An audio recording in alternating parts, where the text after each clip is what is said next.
सत्संग में आप सभी का बहुत बहुत स्वागत करता हूं।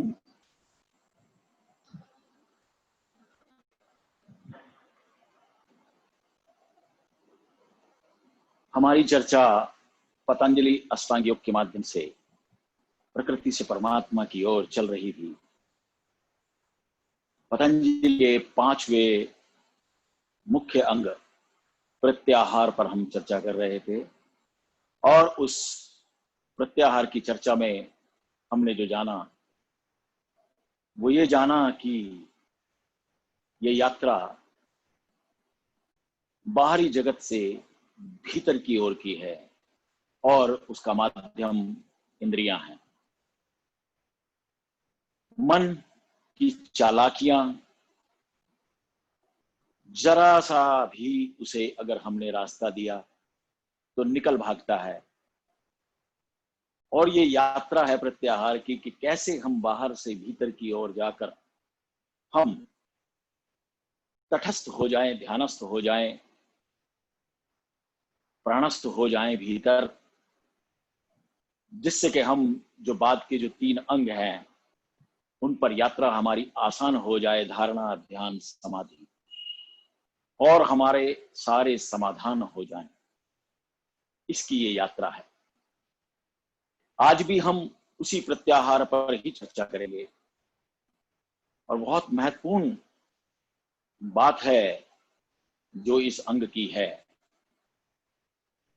और एक छांदोग्य उपनिषद के सूत्र की चर्चा करेंगे जिसके माध्यम से हम इंद्रियों की बात को हम जानेंगे। ये छांदोग्य उपनिषद का जो सूत्र है जिसकी मैंने बात की है आपसे, तो पहले हमें यह समझना होगा कि सूत्र क्या होता है। सूत्र होता है जैसे टेलीग्राम की भाषा होती है। आप पहले चिट्ठियां लिखते थे, खूब बड़ी बड़ी चिट्ठियां लिखते थे, उसके अंदर बताने की कोशिश करते थे, मैं यहां सकुशल हूं, आशा करता हूं कि आप भी सकुशल होंगे, और यहां ये और वो पूरी चिट्ठी समझ गए आप। लेकिन टेलीग्राम आपको सुविधा नहीं देता। वो कहता है कि जो बात हो उतनी बात करना। तो 2 शब्द में अगर बात कहेंगे तो कम पैसे लगेंगे, 1 शब्द में कहेंगे तो और फिर ज्यादा ज्यादा। तो टेलीग्राम की जो भाषा होती है वो बड़ी कीमती भाषा होती है। ऐसे ही सूत्र होते हैं, ठीक इसी प्रकार के ही सूत्र होते हैं जो ऋषियों ने कहे हैं, जो सिद्धों ने, अरिहंतों ने जो कहे हैं, वो वही भाषा है। समझ आए तो सूत्र से समझ में आ जाए, और अगर नहीं आए तो फिर व्याख्या होगी, उसका विस्तार होगा। और व्याख्या और विस्तार जब ज्यादा लंबी हो जाती है तो आप समझ सकते हैं कि आप इतने जागरूक नहीं हैं। जैसे मैं आपसे कहूं कि 1 से और 5 तक की गिनती में पूरे जागरूक रहना 1 से 5 तक, और फिर काउंटिंग करूं तो आप, हो सकता है कि पहली बात तो उस 5 में ही गड़बड़ा जाएंगे, 1 से 5 तक। और अगर मैं आपसे कहूं कि आपको 1 से 20 तक आपको जागरूक रहना है तो मुश्किल हो जाएगा। और वही मैं अगर 108 की बात कर दूं आपसे तो आपके लिए एक असंभव जैसा हो जाएगा, क्योंकि ये जो मन इतना चंचल है, ये जो भागता है, मैंने कहा ना सुविधा देते ही निकल के भागता है, ये ऐसे ही निकल के भागा। और कबीर जैसे लोग उसी सूत्र की फिर बात कहेंगे कि माला तो कर में फिरे। 108 की माला होती है, ये मनको की माला होती है। तो माला तो कर में फिरे, जीव फिरे मुखमाई, मनवा तो चौदिसी फिरे, ये तो सुमिरन नाई। क्योंकि तुम्हारा मन भाग गया, अब वहां पर वो है नहीं।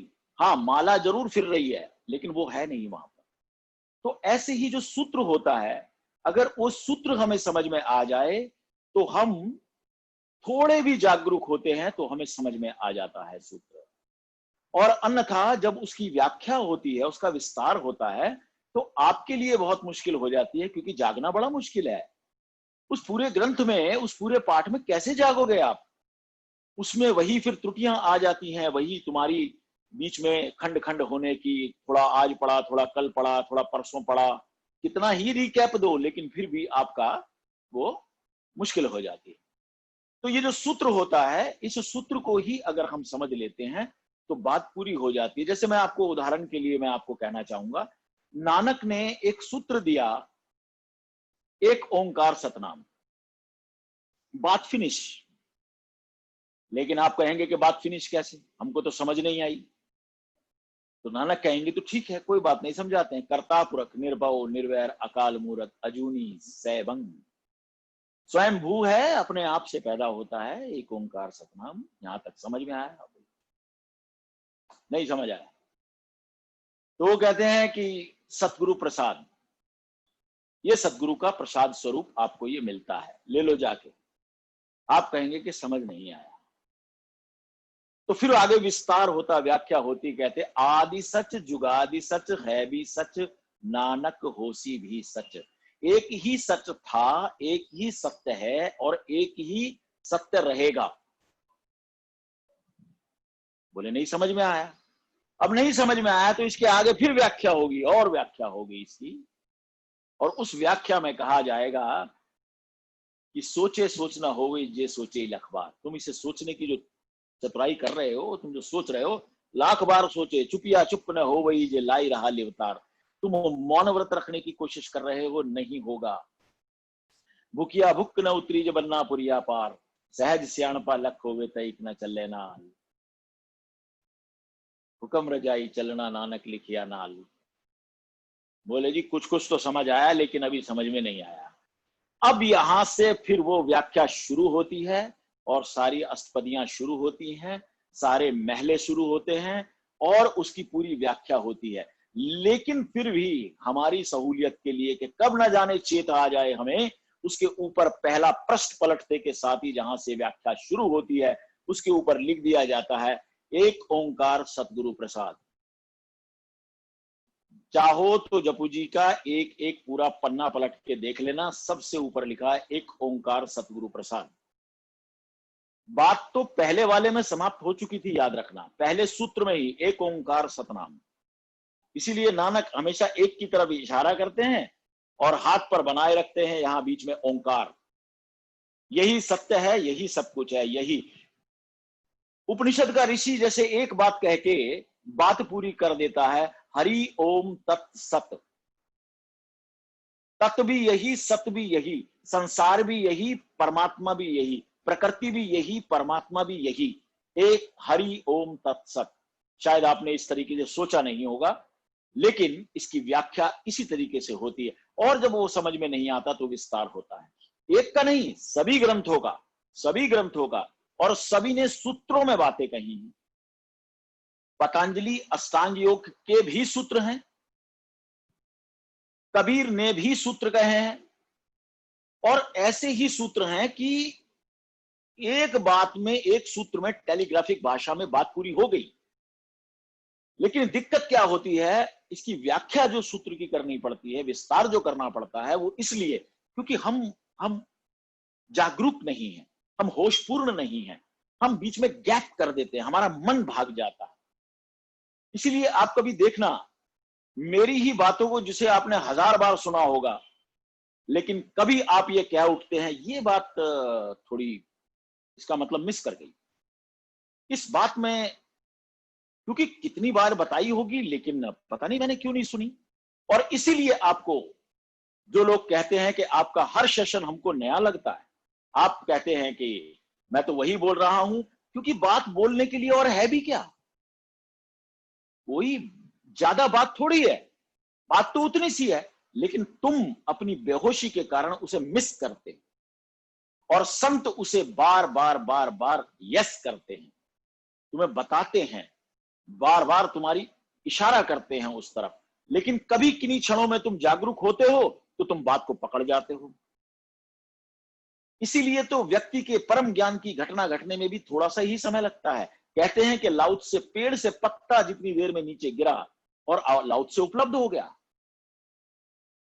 कहना चाहिए कि उन क्षणों में परम जागरूकता हमें घेर लेती है और जो घटना घट रही है हमें सब बात समझ में आ जाती है। आपके साथ भी ऐसा बहुत बार होता होगा, कोई भी चीज सुनते हैं तो आप कहते हैं now I got it, now I got it.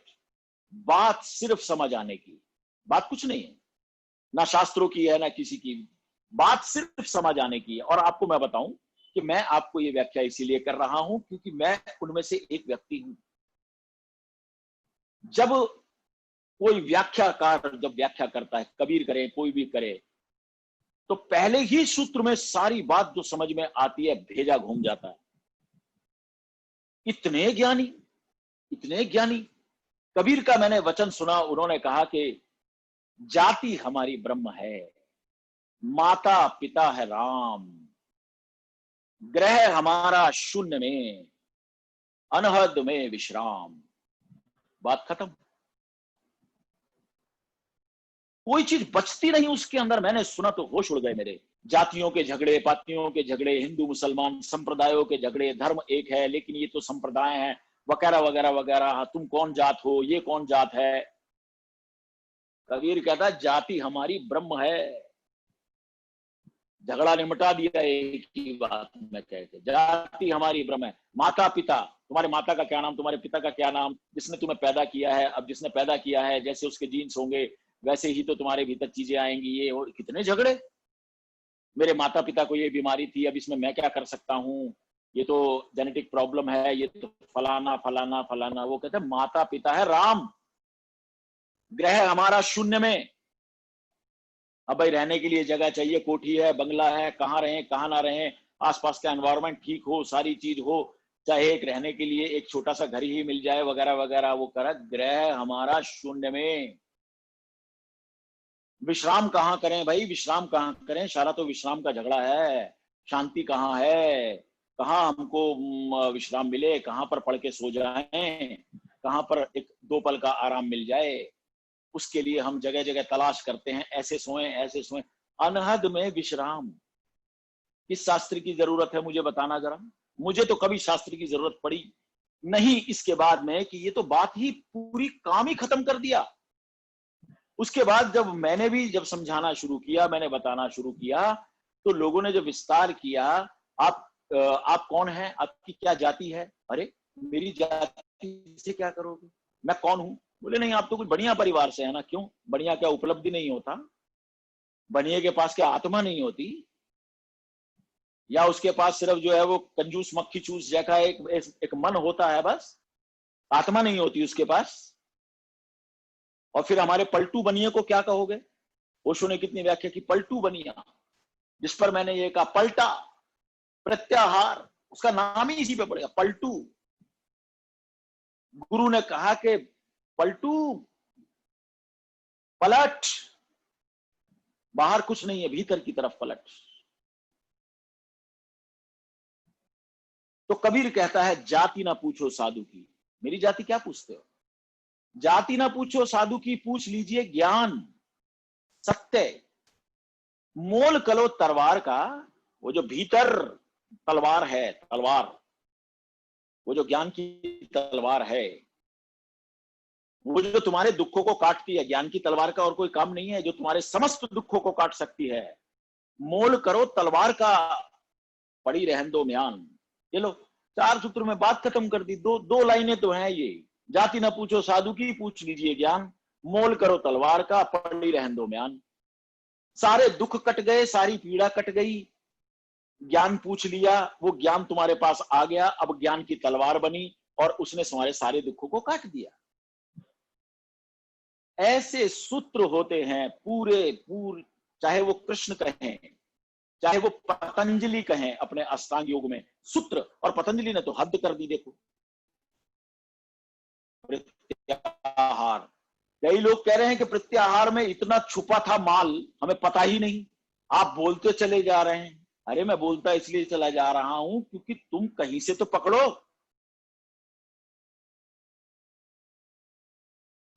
अगर तुमने पकड़ लिया तो बात ही खत्म, वही समझ जाओगे। यम नियम आसन प्राणायाम प्रत्याहार धारणा ध्यान समाधि, अंतिम बात समाधि है, और समाधि परम समाधान है। प्रकृति से लेकर परमात्मा तक की यात्रा पूरी हो गई। लेकिन तुम नहीं समझते हो एक एक चीज के मर्म को, इसलिए मुझे व्याख्या करनी है। तो आज एक उपनिषद के सूत्र की एक व्याख्या मैं करूंगा। आपने सुना है पहले भी, लेकिन आज इसका संदर्भ इसके साथ जुड़ता है। बाहर के जगत से और भीतर के जगत तक हमको जोड़ती हैं हमारी इंद्रियां। और ये इंद्रियां यही हमारी, जब हमें भीतर के अंतर जगत से अंतर यात्रा पर अंतर्मुखी करती हैं, तो यही ज्ञानेंद्रियां बन जाती हैं। इंद्रियां ज्ञानेंद्रियां बन जाती हैं और तुम ज्ञान को उपलब्ध हो जाते हो। इंद्रियों के माध्यम से पाया गया ज्ञान तो ज्ञानेंद्री इंद्री हुई, और आपने इंद्रियों के माध्यम से उस ज्ञान को पा लिया। आहा, जो आंख बाहर की तरफ देखती है, जब वो भीतर देखती है तो प्रकाश को देखती है, तो ज्ञानेंद्री बन जाती है। जब बाहर के शोर को, बाहर के संगीत को जब वो सुनती है, और जब अंतर जगत अंतर्मुखी होती है और वो उसे सुनती है, तो वो नाद बन जाता है, वो परमात्मा की आवाज हो जाती है, तुम्हारी आत्मा की आवाज बन जाती है। शायर कहता है, शौर्य हस्ती जरा ठहरो, जरा ठहरो। जिस ठहरने की बात मैं भीतर कह रहा हूं, शौर्य हस्ती जरा ठहरो, ये जो मेरी हस्ती है, जरा ठहरो, सुन रहा हूं जमीर की आवाज। भीतर जमीर की आवाज सुन रहा हूं, आत्मा की आवाज सुन रहा हूं, डिस्टर्ब मत करो मुझे। शौर्य हस्ती जरा ठहरो, सुन रहा हूं जमीर की आवाज। तुम भी कई बार कहते हो ना, देख ले ये मेरी आत्मा की आवाज है। पता वता कुछ नहीं है, आत्मा की आवाज कौन सी होती है। बस ये बाहर के मुख से जो उच्चारण करते हो, उसे आत्मा की आवाज बोल देते हो। अभी तो ठीक से इंसान भी नहीं बने, अभी तो ठीक से इंसान भी नहीं है, आत्मवान क्या बनोगे। आत्मवान कोई होता है तो उसकी आत्मा की आवाज होती है, उसकी आवाज होती है। जैसे कबीर कहता है, जो बोलूं सो हरि कथा। हरि कथा करने के लिए कोई स्पेशल मुझे कुछ करना नहीं, जो बोलूं सो हरि कथा, खाऊं पीऊं सो सेवा, चलूं फिरूं सो परिक्रमा। गोवर्धन पर्वत थोड़ी जाना मुझे परिक्रमा करने के लिए, चलो गिरिराज जी की परिक्रमा कर लेते हैं। चलूं फिरूं सो तेरी परिक्रमा, ये सारा तेरा ही तो बनाया है परमात्मा। इस पर जब एक एक पग मैं रखता हूं तो तेरी ही परिक्रमा करता हूं, खाऊं पीऊं सो सेवा, जो बोलूं सो हरि कथा। एक ही सूत्र में सब कुछ समाया होता है दोस्तों। तो ऐसे ही ये तुम्हारी कर्मेंद्रियां जो बाहर कर्म करती हैं, ज्ञानेंद्रियां बन जाती हैं, ऐसा एक ही सूत्र है। तो उसके लिए उपनिषद का ऋषि कहता है, आहार शुद्धो सत्व शुद्धि, सत्व शुद्धो ध्रुवा स्मृति, स्मृति लाभे सर्व ग्रंथि नाम विप्रमोक्ष। देखते हो अंत में क्या आया, मोक्ष। यात्रा तुम्हारी कहां तक की है, संसार से मोक्ष तक की यात्रा है तुम्हारी। फिर उसे तुम कोई भी नाम दे सकते हो। सूत्र की बात मैंने कही, सब आ गया, पूरा शास्त्र आ गया इसके अंदर। किसी चीज की कोई जरूरत नहीं, किसी शास्त्र की जरूरत नहीं। उसे काम से राम तक की यात्रा कहो, उसे मूलाधार से सहस्त्रार तक की यात्रा कहो, उसे प्रकृति से परमात्मा तक की यात्रा कहो। नाम तुम्हारा जो दिल चाहे दे दो, लेकिन बात तो एक ही है। और उसकी शुरुआत वो करता है। तुम भी कहते हो ना, जैसा खाओ अन्न वैसा होगा मन, जैसा होगा मन वैसे होंगे विचार, और जैसे होंगे विचार वैसा होगा आचरण, जैसा होगा आचरण उसी से आनंद की प्राप्ति होगी, और आनंद से परमानंद तक की प्राप्ति होगी। जोड़ते चले जाते हो। तो ऐसे ही भारत का ऋषि कहता है, आहार शुद्धो सत्व शुद्धि, सत्व शुद्धो ध्रुवा स्मृति, स्मृति लाभे सर्व ग्रंथि नाम विप्रमोक्ष। तुम्हारे मोक्ष की प्राप्ति के लिए। लेकिन इस सूत्र का जो मर्म है वो लोग नहीं समझे हैं। और सूत्र जब बुद्धों के हाथ से बुद्धुओं के हाथ में चला जाता है, समझना, बुद्धों के हाथ से बुद्धुओं के पास चला जाता है, तो अर्थ का अनर्थ हो जाता है। फिर हम उसे नहीं, और हमारी आदत है, हम तो अपने आप ही पढ़ते हैं।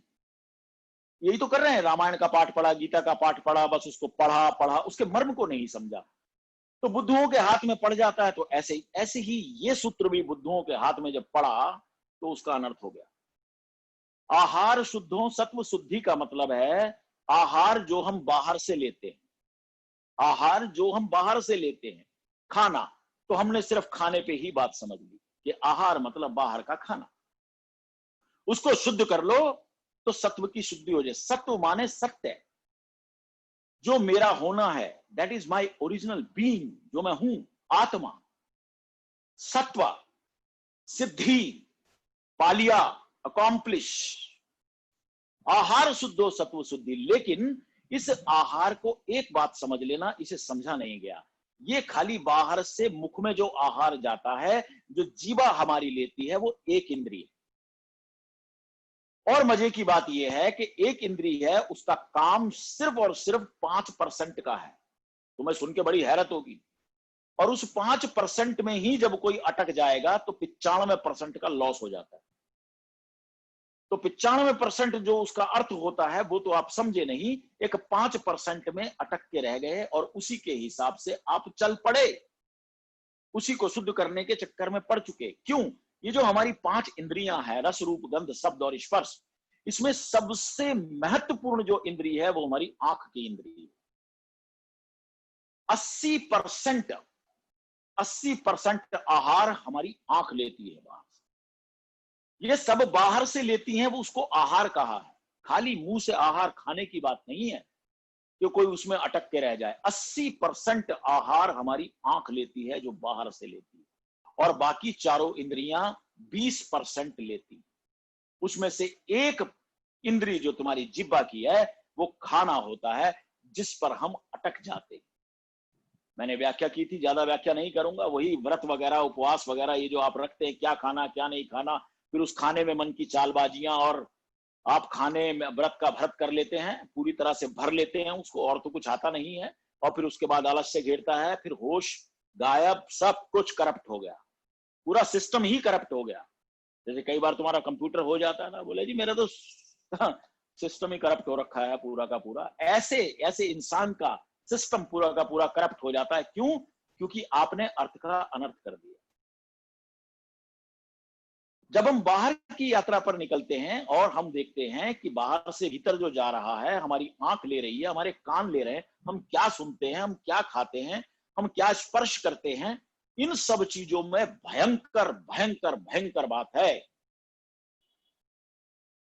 ये इसकी बात नहीं है क्या खाना और क्या नहीं खाना और किस तरीके से है। लोग चक्कर में पड़ जाते हैं। बहुत से महात्मा होते हैं, बोला मैं तो सिर्फ काली गाय का दूध पीता हूं, ओ सफेद गाय का दूध पीता हूं, काली का भी नहीं पीता। क्यों भाई? काली गाय का पियोगे तो क्या वो काला दूध देती है क्या? और दूध पी ही क्यों रहे हो तुम?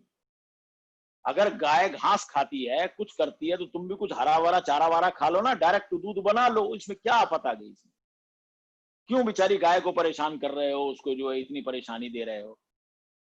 खाने के नाम पे जितनी परेशानियां तुम जितने भी लोगों को देते हो खाने के नाम पर, और उसमें अटक के रह जाते हो कि लोग तो मांसाहार करते हैं और लोग तो ऐसा करते हैं, लोग तो वैसा करते हैं, उनको ये नहीं खाना चाहिए, प्याज नहीं खाना चाहिए, लहसुन नहीं खाना चाहिए, अजवाइन नहीं खाना चाहिए।